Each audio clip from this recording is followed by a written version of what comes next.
გეორგ გიზეს პორტრეტი, ვაჭრის პორტრეტი. ეს გერმანელი ფერმწერისა და გრაფიკოსის ჰანს ჰოლბაინ უმცროსის ნამუშევარია, რომელიც დაახლოებით 1532 წელს შექმნა. სასურათის სიბრტყეზე ლონდონში მცხოვრები გერმანელი ვაჭარია გამოსახული.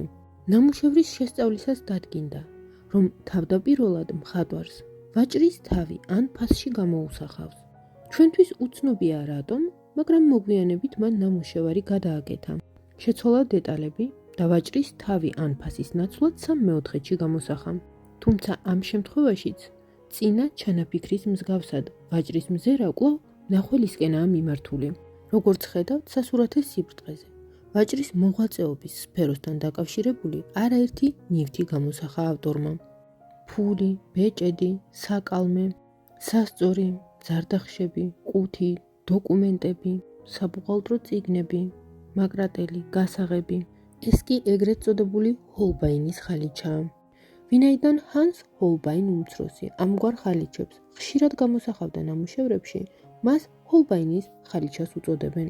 ახლა კი დეტალებს დავაკვირდეთ. სასურათის სიბრტყეზე მაგიდის საათიცაა გამოსახული, რომელიც გვახსენებს, რომ არაფერია მუდმივი, ყველაფერი წარმავალია. დოკუმენტებში არაერთგან იკითხება ვაჭრის სახელი. შეგვიძლია მოვიკითხოთ ვაჭრის დევიზიც. წარწერა ლათინურ ენაზეა. დარდისა და სევდის გარეშე არ არსებობს კეთილდღეობა, ბედნიერება. აქვეა გამოსახული სასწორიც.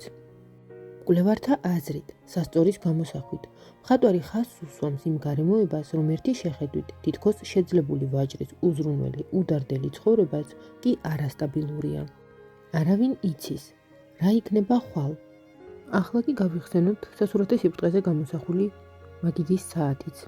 ნიშანი იმისა, რომ დრო სწრაფად გადის და თვალის დახამხამებაში შეიძლება შეიცვალოს თითოეული ადამიანის ცხოვრება. ოჯახთან მჭიდრო კავშირის ნიშნად ავტორმა ვაჭარი ხელში წერილით გამოსახა. ვაჭარი ძმას ხშირად წერდა წერილებს და ეს მასთან მიმოწერი სამსახველი დოკუმენტია.